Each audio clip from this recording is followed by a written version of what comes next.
નમસ્કાર.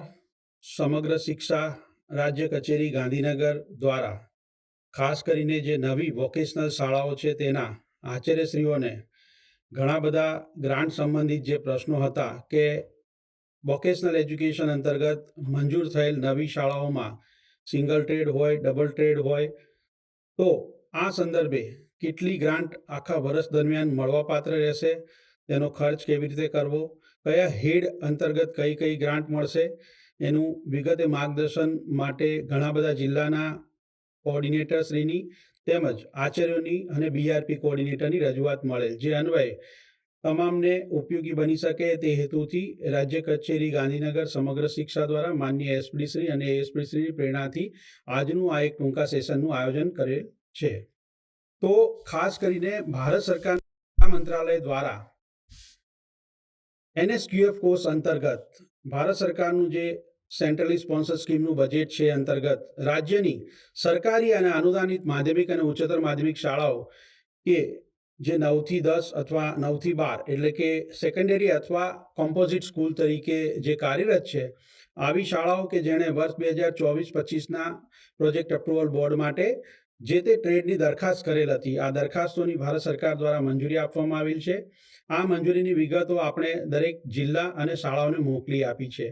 એટલે પ્રથમ સોપાન થાય છે કે આપણને આ વર્ષે જે મંજૂરી મળી છે એ ધોરણ 9 શરૂ કરવાની મળી છે. આવતા વર્ષે આપ 10મું ધોરણ શરૂ કરી શકો છો અને ત્યાર પછી આનુક્રમિક રીતે આપણને શિક્ષણ વિભાગ દ્વારા આગળના ધોરણમાં વોકેશનલ વિષય શરૂ કરવાની મંજૂરી મળેલ છે. અગાઉ આ કોર્સ છે એ 4 યર પેટર્ન હતો, એટલે જે વિદ્યાર્થી 9મામાં વોકેશનલ એજ્યુકેશન રાખે છે એ વિદ્યાર્થીએ સળંગ 12મા સુધી વોકેશનલ વિષય રાખવાનો થતો હતો, પરંતુ ભારત સરકારના કૌશલ વિકાસ મંત્રાલય અને શિક્ષા મંત્રાલયના સંયુક્ત નિર્ણયથી એને 2 યર પેટર્નના કોર્સ તરીકે જાહેર કરવામાં આવેલ છે. 2 યર પેટર્ન એટલે શું તે આપણે સમજવાનો પ્રયાસ કરીશું. 2 યર પેટર્નનો અર્થ એવો થાય છે કે જે વિદ્યાર્થી 9મામાં વોકેશનલ વિષયને એક વિષય તરીકે પસંદ કરે છે તેણે 10મા સુધી ફરજિયાત રાખવાનું છે. એટલે કે 9મામાં જે વિદ્યાર્થીએ વિષય લીધો છે વોકેશનલ, એ પછી એપેરલ હોય, બ્યુટી વેલનેસ હોય, ઇલેક્ટ્રોનિક્સ હાર્ડવેર હોય, હેલ્થકેર હોય કે અન્ય કોઈ પણ ટ્રેડ હોય, એ વિદ્યાર્થીએ 10મા સુધી આ વિષયને કન્ટિન્યુઅસ રાખવાનો છે. અધવચ્ચે એટલે કે 2 વર્ષ દરમિયાન કોઈ પણ વિદ્યાર્થીએ છોડી શકે નહીં. આ માટેની ચોક્કસ વ્યવસ્થા ગુજરાત માધ્યમિક શિક્ષણ બોર્ડ અંતર્ગત આપણે ગાઈડલાઈન મેળવેલી છે, જેમાં ખાસ કરીને હિન્દી અને સંસ્કૃત વિષયના વિકલ્પ તરીકે વોકેશનલ વિષય રાખવાનો થતો હોય છે. એટલે આપ સર્વે આચાર્યશ્રીઓને અમારો નિવેદન અને અનુરોધ છે કે જે વિદ્યાર્થી 9મા ધોરણની અંદર વોકેશનલ લે છે તેને 10મા ધોરણમાં પણ વોકેશનલ વિષય રાખવાનો થાય છે. આ થઈ 2 યર પેટર્ન. એવી જ રીતે કોઈ પણ વિદ્યાર્થી કે જે સામાન્ય પ્રવાહનો છે એ 10મું પૂર્ણ કર્યા પછી વોકેશનલ વિષય રાખવા માંગે છે, તો હાલના તબક્કે આપણને જે માધ્યમિક શિક્ષણ બોર્ડ તરફથી મંજૂરી મળેલ છે એ સામાન્ય પ્રવાહનો વિદ્યાર્થી એ 11મામાં એ વોકેશનલ વિષય રાખી શકે છે જૂથ 4ના આથવામાં, અને એ જ વિષયને 12મા ધોરણ સુધી કન્ટિન્યુ કરી શકે છે. હાલ પૂરતું હિન્દી માધ્યમ અને સામાન્ય પ્રવાહની સાથે જે વિજ્ઞાન પ્રવાહ હોય છે એના વિદ્યાર્થીઓ લઈ શકતા નથી. એટલે કે વિજ્ઞાન પ્રવાહ અને હિન્દી માધ્યમની શાળાઓ એ વોકેશનલ વિષય રહી શકતી નથી. હવે આ જે 2 યર પેટર્ન છે એની અંદર આ વર્ષ દરમિયાન આપણને રાજ્ય કચેરી દ્વારા જે ગ્રાન્ટ ફાળવવામાં આવનાર છે એ ગ્રાન્ટ રાજ્ય કચેરી દ્વારા જુદા જુદા તબક્કામાં ફાળવવામાં આવનાર છે, એની કેટલીક વાત કરીશું. તો રાજ્ય કચેરીની હિસાબી શાખા દ્વારા દરેક જિલ્લાને ચાઇલ્ડ લિમિટ આપવામાં આવે છે. ચાઇલ્ડ લિમિટ એટલે શું? તો કે અગાઉ આપણને ગ્રાન્ટ એટલે પૈસા મળતા હતા જે આપણા એકાઉન્ટમાં આવતા હતા. છેલ્લા 2 વર્ષથી ભારત સરકારના જે નિર્ણય છે એના અન્વયે આપણે દરેક શાળાને એસએનએ એકાઉન્ટ ખોલવાનું હોય છે. એસએનએ એટલે કે single nodal agency account. SNA account એ દરેક શાળાએ કે જેને મંજૂરી મળી છે એના માટે ફરજિયાત છે. એસએનએ એકાઉન્ટ મારફત જ આ ગ્રાન્ટ તમામ આપણી શાળાઓ સુધી પહોંચશે. આ ગ્રાન્ટમાં શાળાઓને શરૂઆતના તબક્કે મૂંઝવણ ન પડે એ માટે ગ્રાન્ટ ફાળવણી સુગમતાથી ફાળવી શકાય એ માટે પણ રાજ્ય કચેરીએ નિર્ણય લીધો છે.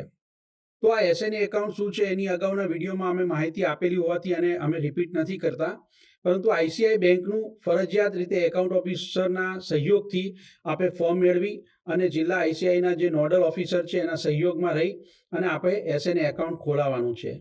અહીંયા અમે આપને વિનંતી કરીએ છીએ કે જરૂરી આધાર પુરાવાઓ એનેક્સર સાથે સ્વપ્રમાણિત નકલ સાથે આપ આપનું જે ફોર્મ છે એ બેંકમાં આપશો અને એની કોપી મેળવી લેશો, જેથી બેંકમાં ખરેખર કઈ તારીખે ફોર્મ ગયું છે અને શું બાબતો છે એ આપણને ખબર પડે, જેથી એસએનએ એકાઉન્ટ ખોલાવવામાં આપણને સરળતા અને સુગમતા રહે. આપણી પાસે જે શાળાઓ મંજૂર થાય છે એમાં બે પ્રકારની શાળાઓ હોય છે. એક તો સરકારી શાળાઓ હોય છે અને બીજી અનુદાનિત એટલે કે ગ્રાન્ટ ઇન એડ શાળાઓ. શિક્ષણ વિભાગે જે શાળાઓ મંજૂર કરેલી હોય છે એની અંદર ઉપર સરકારી લખ્યું છે એ બધી સરકારી છે અને જેમાં એડેડ સ્કૂલ તરીકે અપ્રુવલ આપી છે એ એડેડ સ્કૂલ છે. તો આઈસીઆઈ બેંકના જે ફોર્મ છે અને એની વિગતો છે એ પ્રમાણે આપને એ ફોર્મ ભરી અને એસએનએ એકાઉન્ટ ખોલાવવાનું રહે છે. રાજ્ય કચેરી એ બાબતથી ચોક્કસ અવગત છે કે એકાઉન્ટ ખોલાવવાની પ્રક્રિયામાં એકાદ માસ અથવા એના કરતાં પણ વધુ સમય જાય તેમ છે. એટલા માટે રાજ્ય કચેરી દ્વારા અત્યારે આના જે ગ્રાન્ટ ફાળવણીના ખર્ચની અંદર સુગમતા રહે તે માટે આપના જિલ્લાના સીઆરસી એટલે કે ક્લસ્ટર રિસોર્સ સેન્ટર કોઓર્ડિનેટર છે એને આપણી જે પણ શાળાની વોકેશનલી ટોટલ જેટલી પણ મંજૂર ગ્રાન્ટ છે એની 25% ગ્રાન્ટ લિમિટ એ આપના સીઆરસી કોઓર્ડિનેટરના એકાઉન્ટમાં ફાળવવામાં આવેલ છે. જ્યાં સુધી એસએનએ એકાઉન્ટ ન ખુલે ત્યાં સુધી આ ગ્રાન્ટ લિમિટનો ઉપયોગ કરવા માટે જે પણ શાળા છે તેણે જે પણ ખર્ચ કર્યો છે, અહીંયાથી અમે જે ગાઈડલાઈન આપી છે ગાઈડલાઈન અમે આપને પણ શેર કરી છે, કદાચ ન મળી હોય તો એકવાર ફરીથી જિલ્લા પાસેથી મેળવી લેવા વિનંતી છે. જે ગ્રાન્ટની ગાઈડલાઈન છે એની અંદર આપણે ચોક્કસ એકમો અને એના પેટા એકમો એટલે કે પેટા સદરમાં જે જોગવાઈઓ છે, નાણાકીય જોગવાઈઓ છે, કઈ એક્ટિવિટી છે એનો ઉલ્લેખ કરેલ છે. એ મુજબ આપણે ખર્ચ કરી અને સીઆરસીને ઓરિજિનલ બિલ વાઉચર સાથેની સમરી રિપોર્ટ સાથેની સ્વપ્રમાણિત કરેલી લેટર હેડ ઉપર ખર્ચની વિગતો માંગતું એ આપણે આખી વિગતો સીઆરસી કોઓર્ડિનેટરને મોકલી આપવાની છે અને રિસીવ પણ લઈ લેવાની છે. સીઆરસી કોઓર્ડિનેટર એની ચકાસણી કરી અને આપની જે રેગ્યુલર શાળાનું એકાઉન્ટ હશે એ એકાઉન્ટની વિગતો પણ આપણે ફાઇલમાં મૂકવાની રહેશે, જેથી આપે જે એકાઉન્ટ આપ્યું હશે એની અંદર એ આપને વેન્ડર બનાવીને, કારણ કે જ્યાં સુધી એકાઉન્ટ ન ખુલે ત્યાં સુધી આપણે ચાઇલ્ડ લિમિટ શાળાને ન આપી શકીએ એટલે કે ગ્રાન્ટ ન આપી શકીએ. એટલા માટે તમે જે એકચ્યુઅલ ખર્ચ કરશો એના બિલ એ સીઆરસી કોઓર્ડિનેટરને આપ રજૂ કરશો એટલે રજૂ કરેથી દિન 10ની અંદર સીઆરસી કોઓર્ડિનેટર એ ગ્રાન્ટ આપણને વેન્ડર બનાવી અને આપણને રીએમ્બર્સ કરશે એટલે તમારા ખાતામાં એ ગ્રાન્ટ આવી જશે.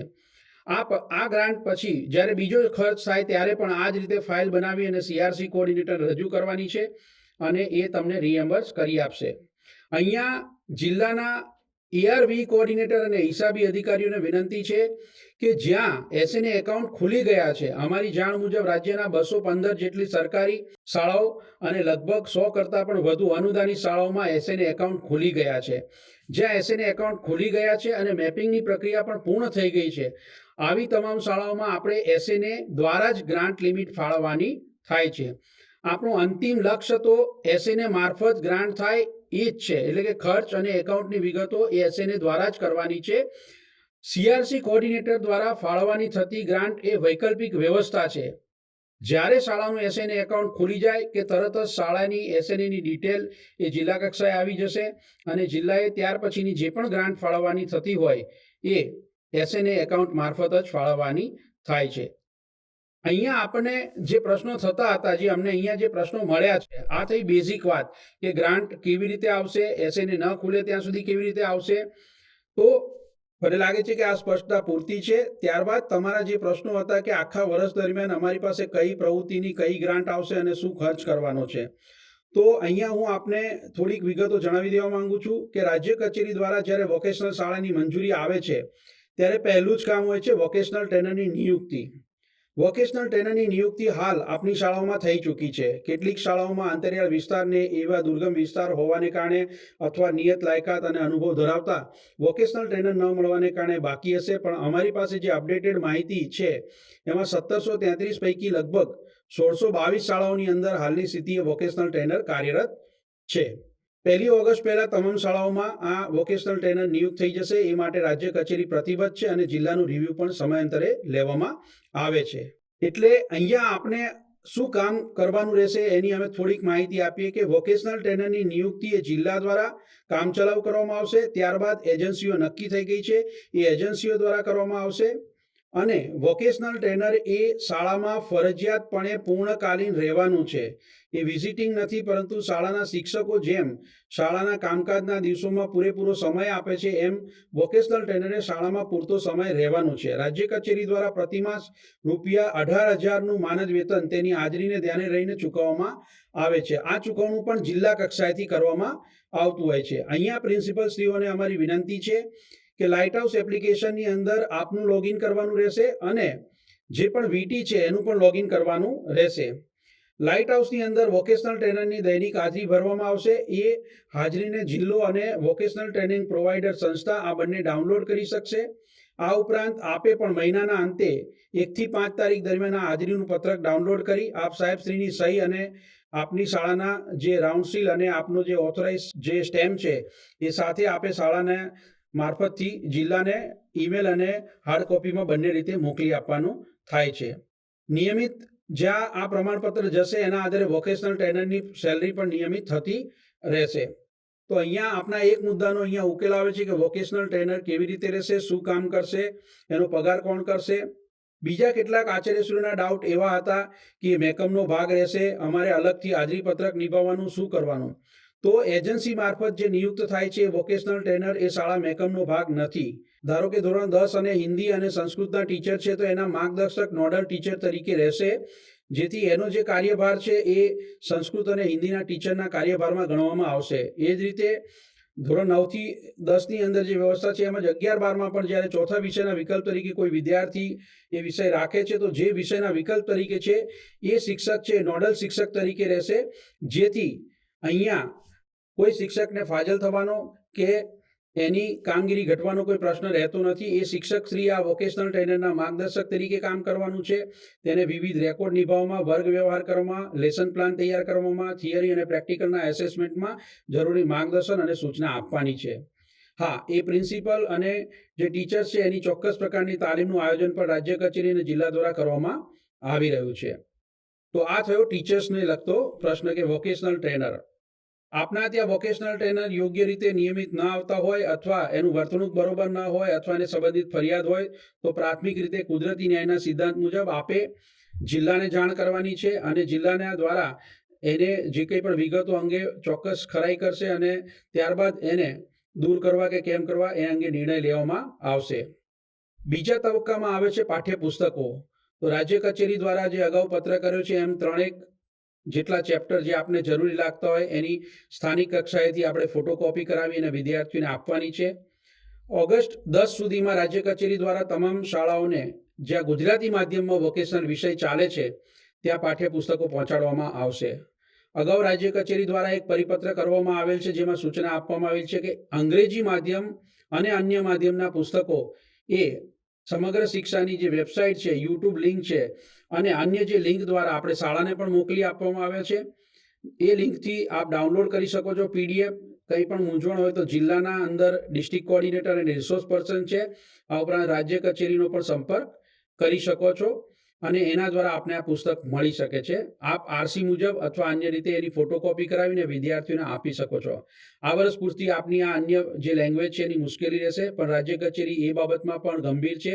આવતા વર્ષે જે પણ તમામ માધ્યમના પુસ્તકો હશે એ તમામ આપણે વેલ ઇન એડવાન્સ સમયસર મળી જશે એ અમે ચોક્કસ ધ્યાને લઈએ છીએ. એટલે પાઠ્યપુસ્તકોનો જે પ્રશ્ન છે અહીંયા મુદ્દો પૂર્ણ થાય છે. ત્રીજો છે એ લેબ. કારણ કે વોકેશનલ એ પ્રેક્ટિકલ વિષય છે, એમાં થિયરીની સાથે સાથે પ્રેક્ટિકલનું લગભગ 70% વેઇટેજ છે. એટલે પ્રેક્ટિકલ્સ જો ન થઈ શકે તો એ વિદ્યાર્થીઓ માટે પણ વોકેશનલ વિષય એ અન્ય વિષય જેવો થિયરી બની શકે. એટલે એ ન બને એ માટે રાજ્ય કચેરી ચિંતિત છે. આ માટે રાજ્ય કચેરી દ્વારા નોન રિકરિંગ બજેટ હેડ 214 નંબર અંતર્ગત ટૂલ્સ એન્ડ ઇક્વિપમેન્ટની ગ્રાન્ટ આવતી હોય છે. એની અંદરથી દરેક શાળા કે જે નવી ખુલેલ છે અથવા વર્ષ 2024-25માં મંજૂર થયેલ છે આવી તમામ શાળાઓને શાળા દીઠ ₹25,000ની ગ્રાન્ટ એ ફાળવવામાં આવશે ચાઇલ્ડ લિમિટમાં.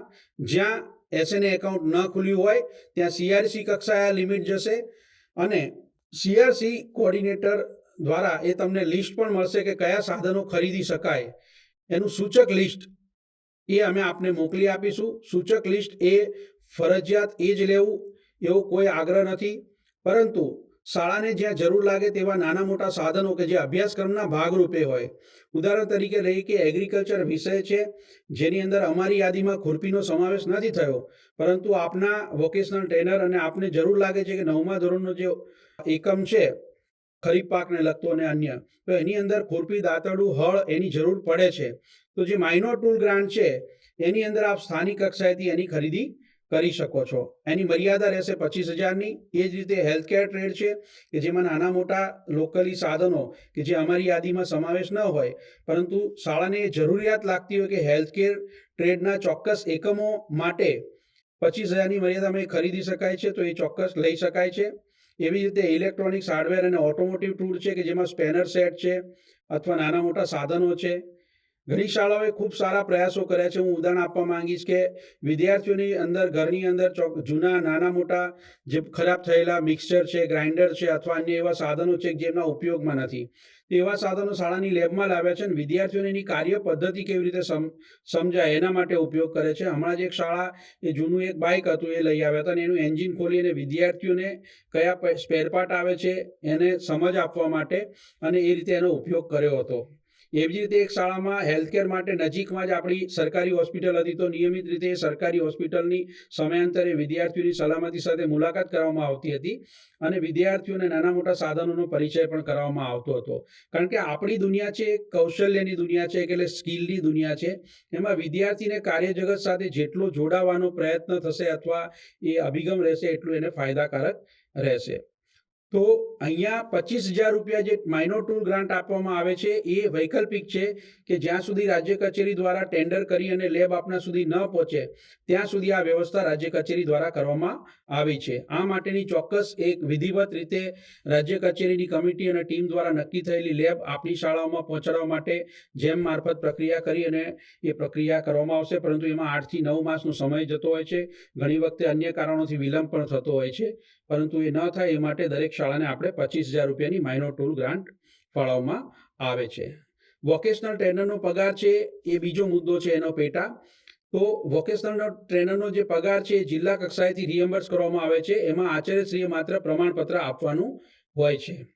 આપને અન્ય જે કોઈ માર્ગદર્શનની જરૂર હોય તો આપણી શાળાઓની નિયમિત રીતે તાલુકા કક્ષાએ રાજ્ય કચેરી દ્વારા બ્લોક રિસોર્સ પર્સનની નિયુક્તિ કરવામાં આવી છે, જેમને બીઆરપી, એએસ સેકન્ડરી અને એલિમેન્ટરી તરીકે આપણે હોદ્દો આપવામાં આવ્યો છે. એટલે આપણી શાળામાં જ્યારે પણ એમની મુલાકાત થતી હોય ત્યારે આપ ચોક્કસ આપના જે કંઈ પણ પ્રશ્નો હોય એ એમની સમક્ષ રજૂ કરશો. એ ગ્રાન્ટ સંબંધિત હોય, પુસ્તક સંબંધિત કે લેબ સંબંધિત, તો તમને ચોક્કસ માર્ગદર્શન મળશે. આના ઉપરાંત રાજ્ય કચેરી દ્વારા જિલ્લા કક્ષાએ ડીઆરપી, ડિસ્ટ્રિક્ટ રિસોર્સ પર્સનની પણ નિયુક્તિ કરવામાં આવી છે, જેનો ઉદ્દેશ વોકેશનલ શાળાના ટીચર્સ, વોકેશનલ ટ્રેનર અને વિદ્યાર્થીઓને જે પણ મૂંઝવણ છે એના સંદર્ભે માર્ગદર્શનની જરૂર છે તો એ માર્ગદર્શન અને જરૂરી સપોર્ટ પૂરો પાડવા માટેનું છે. તો આ રિસોર્સ પર્સન જે જિલ્લા કક્ષાએ છે એનો પગાર પણ જિલ્લા કક્ષાએથી થતો હોય છે. ત્રીજું એક અગત્યનું છે કે ઘણા બધા પ્રિન્સિપલ અમને પ્રશ્નો પૂછતા હતા કે અમારે કોઈ કાચી સામગ્રી ખરીદવી હોય, જેમ કે એપરલનો ટ્રેડ છે તો અમારે પૂંઠા છે, કાગળ છે, કાતર છે અથવા કેટલું કાપડ, કે ધારો કે વિદ્યાર્થીને કટિંગ અને ટેલરિંગ શીખવાડવું છે તો અમારે આ જરૂર પડે. તો સમગ્ર શિક્ષા 214 હેઠળ અને નવો બજેટ હેઠ 7.1.2 હેઠળ પેટા હેડની અંદર આપણને એક જોગવાઈ મળી છે, raw material grant for new school. તો અહીંયા જોઈ શકીએ છીએ કે રો મટીરિયલની ગ્રાન્ટ છે એ આપણને દરેક સ્કૂલને 1,25,000 રૂપિયા આ વખતે મંજૂર થયેલી છે. એટલે ગઈ વખતે ઘણી શાળાઓને અમે 25% ગ્રાન્ટ ફાળવી હતી, એટલે શાળાઓ એવું માનીને બેસે છે કે માત્ર આટલી ગ્રાન્ટમાં જ આખું વર્ષ ચલાવવાનું છે. તો દરેક શાળા નોંધ લે કે 1,25,000 એ મહત્તમ મર્યાદા છે દરેક શાળાની. એકવાર આપણને 25% લિમિટ ફાળવી હશે અથવા સીઆરસી મારફત આપણે ખર્ચ રજૂ કર્યો હશે, એ ખર્ચ થયા પછી બીજી ગ્રાન્ટની જરૂરિયાત હોય તો આપ માંગી શકો છો, પણ એની મહત્તમ મર્યાદા રો મટીરિયલ ગ્રાન્ટની 1,25,000ની રહેશે. બીજી જે ગ્રાન્ટ આવે છે આપણી પાસે a cost for providing hands on skill training to student. વિદ્યાર્થીઓને નજીકમાં કોઈ ઇન્ડસ્ટ્રીની મુલાકાત માટે લઈ જવા છે અથવા કોઈ એવું ઉદ્યોગ જગત છે અથવા કોઈ સ્થાનિક ઉદ્યોગ છે અથવા કોઈ એવી સંસ્થા છે તો એ માટે લઈ જવા હોય. દાખલા તરીકે કૌશલ્ય ધ સ્કિલ યુનિવર્સિટી છે, એમાં કયા કોર્સિસ ચાલે છે, નજીકની આઈટીઆઈમાં કયા કોર્સિસ ચાલે છે, કોઈ કેવીકે સેન્ટર છે, બરોબર. દાખલા તરીકે ગાંધીનગર છે તો CED, centre for entrepreneurship development નામની સંસ્થા છે. એવી રીતે કોઈ એગ્રીકલ્ચર યુનિવર્સિટી છે, કોઈ મોટી સંસ્થા છે તો એની મુલાકાત કરાવવી હોય તો પણ વિદ્યાર્થીઓને કરાવવા માટે જે લઈ જવું હોય તો એના માટે અહીંયા આપણે દરેક શાળાઓને આપણે 50,000 રૂપિયાની ગ્રાન્ટ ફાળવી છે. મહત્તમ 50,000ની મર્યાદામાં આ ખર્ચ શાળાઓ કરી શકે છે. બે રીતે કરી શકે, CRC મારફત અને પોતાના SNA એકાઉન્ટ ખોલી ગયા હોય તો એના મારફત કરી શકે છે. વોકેશનલ ટ્રેનરની ટ્રેનિંગ એ રાજ્ય કચેરી અને જિલ્લા કચેરીને માટે અગત્યનો મુદ્દો છે. એટલે રાજ્ય કચેરી દ્વારા વર્ચ્યુઅલ ટ્રેનિંગ એ નિયમિત રીતે કરવામાં આવશે. એનો ખર્ચ છે એ રાજ્ય કચેરી અને જિલ્લા દ્વારા કરવામાં આવશે. જિલ્લા કોઓર્ડિનેટર અને જિલ્લા કચેરી દ્વારા જ્યારે વોકેશનલ ટ્રેનરની તાલીમનું આયોજન થાય ત્યારે આપે આપના વોકેશનલ ટ્રેનરને મોકલી આપવાના રહેશે અને જ્યારે એ તાલીમ પૂર્ણ થાય ત્યારે તાલીમમાં હાજર રહ્યા છે એનું પ્રમાણપત્ર આપે ચોક્કસ ચકાસવાનું રહેશે. બીજા કેટલાક હેડ આપણી પાસે આવે છે કે જેની અંદર અમે તમને ઓફિસ એક્સપેન્સ નામની એક ગ્રાન્ટ ફાળવીએ છીએ.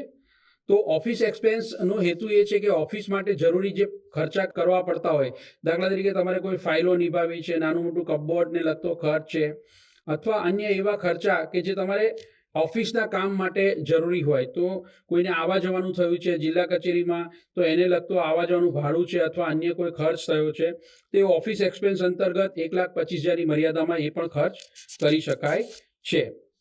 અહીંયા વિદ્યાર્થીઓનું જે એસેસમેન્ટ થતું હોય છે એની અંદર જે આપણે પ્રશ્નપત્રો બનાવતા હોય છે તો એ પ્રશ્નપત્રોને લગતો જે પણ ખર્ચ થાય એ પણ ઓફિસ એક્સપેન્સમાં આપણે અથવા રો મટીરિયલમાં કરી શકીએ છીએ. આ ઉપરાંત ઇનોવેશન અંતર્ગત રાજ્ય કચેરી દ્વારા કેટલીક પ્રવૃત્તિઓ કરવામાં આવતી હોય છે જેમાં તમે માત્ર આપની જાણ માટે છે. તો અહીંયા હું ખાસ એક એસેસમેન્ટની વાત આવી છે તો એક મુદ્દાને એડ કરવા માંગીશ કે એસેસમેન્ટના પ્રશ્નપત્રોની ઝેરોક્સ છે અથવા એનું પ્રિન્ટિંગ છે અથવા અન્ય કોઈ પણ નાની મોટી સ્ટેશનરી છે એ પણ ઓફિસ એક્સપેન્સ અને કન્ટીજન્સીમાંથી ખરીદી શકાય છે. માની લો કે આપણી શાળામાં લેબ સેટઅપ થયું પણ જે જગ્યાએ ધારો કે એપ્રલ લેબના સંચા છે ત્યાં બોર્ડની વ્યવસ્થા નથી, તો આવા નાના મોટા જે ઇલેક્ટ્રિકને લગતા કામ છે એ પણ ત્યાં એમાંથી કરી શકાય છે. ઘણીવાર એવું જાણવા મળ્યું છે કે લેબ આવી ગઈ હોય, 6 મહિના થઈ ગયા હોય પણ માત્ર બોર્ડનું કનેક્શન ના હોય એના કારણે 1 વર્ષ સુધી ઉપયોગ ન થાય. તો આવું કંઈ પણ તમારા ધ્યાનમાં આવે તો ચોક્કસ અમને એ વસ્તુ ધ્યાને લાવશો. આ ઉપરાંત રાજ્ય કચેરી દ્વારા ભારત સરકારના કૌશલ વિકાસ મંત્રાલય દ્વારા PMKVY પ્રધાનમંત્રી કૌશલ વિકાસ યોજના એ શરૂ કરવામાં આવી છે. આપણી શાળાના એવા વિદ્યાર્થીઓ હોય કે જે ડ્રોપ આઉટ થઈ ગયા હોય, 9મું અથવા 10મું છોડી અને શાળાએ આવવા ન માંગતા હોય અને રેગ્યુલર ITI કે શાળામાં જવા ન માંગતા હોય, તો જેમ આપણે એના શિક્ષણ માટે GSOS અને NIOSનો અભિગમ અપનાવીએ છીએ એ જ રીતે ભારત સરકારના કૌશલ વિકાસ મંત્રાલય દ્વારા આપણી જ શાળામાં વોકેશનલ શાળાના વિદ્યાર્થીઓના સમય પછી અથવા પહેલા એ વિદ્યાર્થીઓ એ કૌશલ વિકાસનો કોર્સ કરવા માંગતા હોય તો PMKVY અંતર્ગત રજીસ્ટ્રેશન કરાવીને એવા 10થી વધુ વિદ્યાર્થીઓ થતા હોય એવા કિસ્સામાં આપના વોકેશનલ ટ્રેનરને અલગથી ગાઈડન્સ આપવામાં આવ્યું છે, એની ગાઈડલાઈન પણ આપવામાં આવી છે. નવા ટ્રેનરોને પણ ટૂંક સમયમાં એની ગાઈડલાઈન આપવામાં આવશે. તો ડ્રોપઆઉટ થયેલા વિદ્યાર્થીઓ પણ પોતાની ઉર્જાને નકારાત્મક માર્ગે ન વાપરતા સકારાત્મક રીતે વાપરે અને પોતાના કૌશલનો વિકાસ કરી શકે એ માટે રાજ્ય કચેરીનો અનુરોધ છે કે આવા ડ્રોપઆઉટ વિદ્યાર્થીઓ હોય તો એનું પણ આપના BRP પાસેથી યાદી મળી જશે અને એને આપણે આપણી જ શાળામાં ઇન સ્કૂલ બાળકોની સાથે આઉટ ઓફ સ્કૂલ અને ઇન સ્કૂલ બંને વિદ્યાર્થીઓ કે જેણે વોકેશનલ નથી રાખ્યું એવા વિદ્યાર્થીઓ પણ PMKVY અંતર્ગત જોડાઈ અને એ વોકેશનલનું કોર્સ કરી શકે છે. વોકેશનલ ટ્રેનરે જ આ કામગીરી કરવાની છે. એને પણ ધોરણ 10ના અંતે NSQF લેવલ 2નું પ્રમાણપત્ર મળશે અને જ્યારે ધોરણ 12 પાસ કરે ત્યારે લેવલ 4નું પ્રમાણપત્ર મળશે. એમ ડ્રોપઆઉટ વિદ્યાર્થી જે પણ હોય છે એ જોડાય તો એને પણ આ જ રીતે NSQFનું લેવલ 2 અને 4નું જે તે લેવલ પસાર કરે છે, લેવલ 1 કરે તો એનું એ જ રીતે લેવલ 4 સુધી જાય તો એને પ્રમાણપત્ર મળે છે. અહીંયા કેટલાક આચાર્યોને એવા ડાઉટ હોય છે કે આનું એસેસમેન્ટ અને એની સંબંધિત કેટલીક બાબતો હોય છે તો થોડાક ટૂંકમાં હું એની વાત કરવા માંગીશ. 9માનું એસેસમેન્ટ એ શાળાએ જ કરવાનું છે.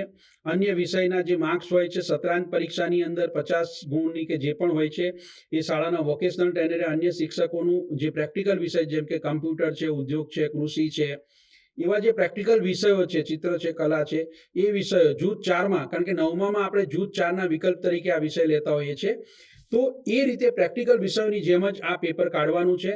10મા ધોરણની અંદર જે માળખું છે એની અંદર આપણે થોડુંક જોઈએ તો હિન્દી, સંસ્કૃતની અથવામાં એ 100 માર્ક્સ છે એનું વિભાજન કેવી રીતે થયેલું છે તો માધ્યમિક શિક્ષણ બોર્ડ દ્વારા જ્યારે ફોર્મ ભરાતા હોય છે ત્યારે ગુણાંકનની અંદર આપણે જે વેટેજ આપ્યું છે એમાં 20 માર્ક્સ છે એ શાળાને પાવર આપ્યા છે. તો 20 માર્ક્સ એ ઇન્ટરનલ માર્ક્સ છે જે શાળાએ મૂકવાના છે. આ ઉપરાંત જે પ્રેક્ટિકલ પરીક્ષા એ સામાન્ય રીતે આપણે ફેબ્રુઆરીમાં લેતા હોય છે, પણ આ વખતે આપણે જાન્યુઆરી માસમાં આયોજન કરી રહ્યા છીએ, કારણ કે માધ્યમિક શિક્ષણ બોર્ડ દ્વારા જે આપણને માહિતી મળે છે ફેબ્રુઆરીમાં કદાચ આપણી જો માધ્યમિકની પરીક્ષા થાય તો આપણે જાન્યુઆરીમાં આ વખતે પ્રેક્ટિકલ એસેસમેન્ટ કરીશું. એના ગુણ પણ તમારી પાસે આવી જશે. એ ગુણાંકન પણ શાળાએ જ જે માધ્યમિક શિક્ષણ બોર્ડનું પોર્ટલ છે એમાં વિદ્યાર્થીએ વોકેશનલ રાખ્યું છે કે જેમાં 10મામાં આ વર્ષે જે મંજૂર મળેલ છે એ વિદ્યાર્થીઓ પૂરતો પ્રશ્ન નહીં રહે, પરંતુ આવતા વર્ષે જ્યારે 10મામાં આપના વિદ્યાર્થીઓ આવશે ત્યારે આ વિગતો આપને ધ્યાને રહે એ માટે અમે આ મુદ્દો મૂકેલ છે કે 20 માર્ક્સ ઇન્ટરનલ અને 50 માર્ક પ્રેક્ટિકલ એ શાળાએ ત્યાંથી જ મૂકી દેવાના છે. જ્યારે પ્રેક્ટિકલ પતે ત્યારે જે એક્સપર્ટ આવે છે એની પાસેથી વિદ્યાર્થીઓના માર્ક્સ મેળવી લેવાના છે. વોકેશનલ ટ્રેનરે એની સમરી બનાવી લેવાની છે અને એ માર્ક્સ આપણે બોર્ડની વેબસાઇટ ઉપર અપલોડ કરવાના છે. હવે પ્રશ્ન રહ્યો 30 માર્ક્સનો. તો 30 માર્ક્સ છે એ થિયરીના માર્ક્સ છે. આ માર્ક્સ છે ગુજરાત માધ્યમિક શિક્ષણ બોર્ડ દ્વારા જ્યારે અન્ય વિષયોની પરીક્ષા લેવામાં આવતી હોય છે ત્યારે પરીક્ષા લેવામાં આવે છે અને એના માર્ક્સ બોર્ડ દ્વારા એ મૂકવામાં આવતો હોય છે. જ્યારે રિઝલ્ટ આવતું હોય છે ત્યારે 100 માર્ક્સનું એક સંકલિત રીતે રિઝલ્ટ ડિક્લેર કરવામાં આવતું હોય છે અને વિદ્યાર્થીને પરિણામની અંદર માર્કશીટની સાથે સાથે આપણે સેક્ટર સ્કિલ દ્વારા અને ભારત સરકારના કૌશલ વિકાસ મંત્રાલય દ્વારા જે આપણને વિદ્યાર્થીને પ્રમાણપત્ર મળે છે એ પ્રમાણપત્ર આપણે પૂરું પાડતા હોય છે. કેટલીક શાળાઓ એ આમાં હજુ પણ મૂંઝવણ કે મુશ્કેલી જણાય તો ગુજરાત માધ્યમિક શિક્ષણ બોર્ડનો માધ્યમિક શિક્ષણ અને પરીક્ષણનો એક અંક આવતો હોય છે, એનો અભ્યાસ કરી લે. આ ઉપરાંત ગુજરાત માધ્યમિક શિક્ષણ બોર્ડની વેબસાઇટ ઉપર ધોરણ 9 થી 12ના વોકેશનલના 16 ટ્રેડ જે હાલમાં કાર્યરત છે એ તમામ ટ્રેડને લગતી બ્લુપ્રિન્ટ, એનું કેટલું વેઇટેજ છે એની વિગતો પણ મૂકવામાં આવેલી છે. આ ઉપરાંત સમગ્ર શિક્ષા રાજ્ય કચેરી દ્વારા પણ દરેક જિલ્લા કચેરી અને જિલ્લા કોઓર્ડિનેટર તેમજ તાલુકાના બીઆરપી આ તમામને બ્લુપ્રિન્ટની હાર્ડ કોપી અને સોફ્ટ કોપી પણ આપેલી છે. એટલે આપ આપના બીઆરપીનો નંબર અને ડીઆરપીનો નંબર આપની પાસે રાખશો જિલ્લામાંથી મેળવીને, જેથી આપ એને નિયમિત રીતે એમનો લાભ લઈ શકો. એસેસમેન્ટને સંબંધિત જે મુદ્દાઓ છે એ મને લાગે છે કે અહીંયા પૂર્ણ થાય છે. આ ઉપરાંત કેટલીક શાળાઓને હજુ પણ ઘણી જગ્યાએ અમે ધ્યાન રાખીએ છીએ તો અમને જાણવા મળે છે કે આરબીઆઈની ગાઈડલાઈન છે કે જે પણ ટ્રસ્ટ સંચાલિત છે 1950 અને 1960 અથવા ત્યાર પછીના જે સોસાયટી એક્ટ અથવા ટ્રસ્ટ એક્ટ અંતર્ગત જે રજિસ્ટર્ડ થયેલ સંસ્થાઓ છે એ તમામના જેટલા પણ સભ્યો છે એના આધાર કાર્ડ અને પાન કાર્ડ આપવા એ ફરજિયાત છે. એટલે અમે આપને વિનંતી કરીએ છીએ કે એસએનએ એકાઉન્ટ ખોલાવવું એને એક ચેલેન્જ તરીકે અથવા પડકાર તરીકે ન જોતા તમામ ટ્રસ્ટીઓની સહમતિ હોય, જેથી ભવિષ્યમાં પણ કોઈ વાંધો વિરોધ ઉઠાવે ત્યારે એનું નિવારણ થઈ શકે. એટલે અમારી વિનંતી છે કે એસએનએ એકાઉન્ટ ખોલાવવા માટે આપ ફોકસ કરો. તમારી શાળાને એ તક મળી છે એટલે રાજ્ય કચેરી અને શિક્ષણ વિભાગ જ્યારે આટલું માતબર સંખ્યાની અંદર બજેટ ફાળવણી કરતા હોય, વોકેશનલ ટ્રેનરના પગારની તમામ ગ્રાન્ટની જવાબદારી લેતા હોય અને લેબ સંબંધિત તમામ જે પણ ફોલોઅપ છે શિક્ષણ વિભાગ અને સમગ્ર શિક્ષા જ્યારે એનું કાર્ય કરતું હોય ત્યારે એક નાનકડા એકાઉન્ટ ખોલાવવામાં જો આપણે નાની મોટી બાબતો લઈએ કે આ ટ્રસ્ટી હાજર નથી, વિદેશ છે, આ છે, તે છે, તો એનો ઉકેલ લાવીએ. ખાસ કરીને અમારા ધ્યાનમાં આવે છે એ મુજબ ફોર્મ્સ દરેક ભરતા હોય છે, પરંતુ ફોર્મ્સની અંદર નાના મોટા મુદ્દાના કારણે રહી જતું હોય છે. તો અગાઉ અમે એસએનએ એકાઉન્ટના અંદર ફોર્મની પણ વિગતો આપી છે. એ યુટ્યુબ લિંક ઉપરથી આપ એનો અભ્યાસ કરશો એટલે એને લગતા જે પણ મુદ્દાઓ છે એનું પણ સોલ્યુશન થઈ શકશે. આ સિવાય 2 થી 3 મુદ્દાઓ જે મારે અગત્યના અંતિમ કહેવાના છે એના ઉપર હું ફોકસ આપવા માંગુ છું. રાજ્ય કચેરી દ્વારા એક દર વર્ષે ડિસેમ્બર માસમાં આપણે ડિસ્ટ્રિક્ટ લેવલ સ્કિલ કોમ્પિટિશનનું આયોજન કરતા હોઈએ છીએ કે જિલ્લા કક્ષાનો કૌશલ્યોત્સવ. તો એમાં આપની શાળાના વોકેશનલના વિદ્યાર્થીઓ ભાગ લે એ માટે આપણે અત્યારથી એડવાન્સમાં અનુરોધ કરીએ છીએ. ચોક્કસ રાજ્ય કચેરીની ગાઈડલાઈન અને પરિપત્ર આપણે ટૂંક સમયમાં ઓગસ્ટ 15 સુધીમાં મોકલી આપશે. કૌશલ્યોત્સવનો ઉદ્દેશ એ છે કે જેમ આપણે વિજ્ઞાનને લગતા આપણે જુદા જુદા કાર્યક્રમો કરતા હોય છે, વિજ્ઞાન મેળો છે, ગણિત મેળો, એમ સ્કિલને મહત્વ આપવા માટે ભારત સરકારે આ કૌશલ્યોત્સવ માટેનું આયોજન કરેલું હોય છે. તો કૌશલ્યોત્સવ માટે પણ આપ સર્વે આપના જે શાળાના વિદ્યાર્થીઓ છે એ ભાગ લે એ માટે પ્રયત્ન કરશો. આપણે 3 લેવલે કરીએ છીએ, તાલુકા લેવલે, ડિસ્ટ્રિક્ટ લેવલે અને પછી સ્ટેટ લેવલે. સ્ટેટ લેવલે જે પણ વિદ્યાર્થીઓ આવતા હોય છે અને જિલ્લા લેવલે એને મોટો કાર્યક્રમ કરી પ્રમાણપત્ર અને ચોક્કસ એની જે જોગવાઈ છે એ મુજબ વિદ્યાર્થીઓને પ્રોત્સાહિત કરતા હોઈએ છીએ. રાજ્ય કચેરીના કૌશલ્યોત્સવ દ્વારા જે વિદ્યાર્થીઓ 1, 2, 3 ક્રમમાં આવતા હોય છે અને આપણે નેશનલ લેવલે પણ ભાગ લેવા મોકલવાનું આયોજન વિચારેલ છે. બીજો એક મુદ્દો છે કે રાજ્યની અંદર દિવ્યાંગો હોય છે. તો આ દિવ્યાંગો જે માધ્યમિક કક્ષાએ શાળામાં ભણતા હોય કે ન ભણતા હોય તેવા દિવ્યાંગ વિદ્યાર્થીઓનું પણ કૌશલ્ય વિકાસ થાય એ માટે રાજ્ય કચેરી દ્વારા દરેક જિલ્લાની અંદર ઓછામાં ઓછા 2 રિસોર્સ રૂમ જે તાલુકા અથવા ક્લસ્ટર લેવલે છે એની અંદર આપણે વોકેશનલ ફોર CWSL શરૂ કરેલ છે. તો આ આપની માહિતી માટે છે. આપના જે BRP અને DRPને પૂછશો કે આવા દિવ્યાંગ વિદ્યાર્થીઓ હોય ને એનો કૌશલ વિકાસ કરવો હોય તો આપના તાલુકાના રિસોર્સ રૂમ અથવા ક્લસ્ટર રિસોર્સ રૂમમાં આ જો સુવિધા છે એની માહિતી અમે આપને પત્રમાં પણ મોકલીશું. તો આપના આસપાસ આવા દિવ્યાંગ વિદ્યાર્થીઓ હોય તો એને પણ કૌશલ્ય વિકાસ માટે આપ જોડી શકો છો.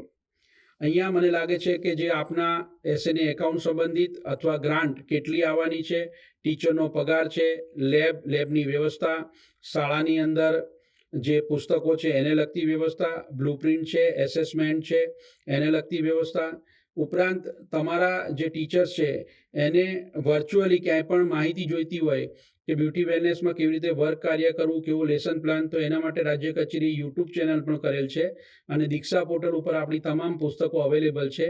તો એનો પણ આપ વધુમાં વધુ ઉપયોગ કરશો એવી મને આશા છે. અમારું આ ટૂંકું જે માર્ગદર્શન છે એ આપને ઉપયોગી બનશે એવી અમને અપેક્ષા છે. ફરી આપણે જ્યારે રૂબરૂ ફેસ ટુ ફેસ તાલીમમાં મળવાનું થશે ત્યારે આપણે વિશેષ વાત કરીશું. આ તબક્કે જે મને બોલવા માટેની જે તક મળી છે એ માટે માનનીય state project director Shri, additional state project director Shri, સચિવ શ્રી સમગ્ર શિક્ષા અને ચોક્કસપણે આ ટેકનિકલ સપોર્ટ પૂરો પાડવા માટે જે આપણા પાયામાં સંસ્થા કાર્યરત કરે છે એમ વિદ્યા સમીક્ષા કેન્દ્રની MIS ટીમ અને ટેકનિકલ એક્સપર્ટ ટીમ તમામનો હું આભાર માનું છું.